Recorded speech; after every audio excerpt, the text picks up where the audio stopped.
Aklımı yalın kaşlarım, aylıysan tütü yaşlarım, beni orada sarıyan yeren.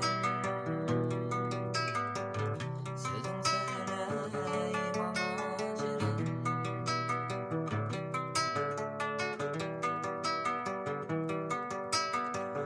Güzelliğim senin geliyor, bülbüllerim seni bağlar, cemalına ay uyan.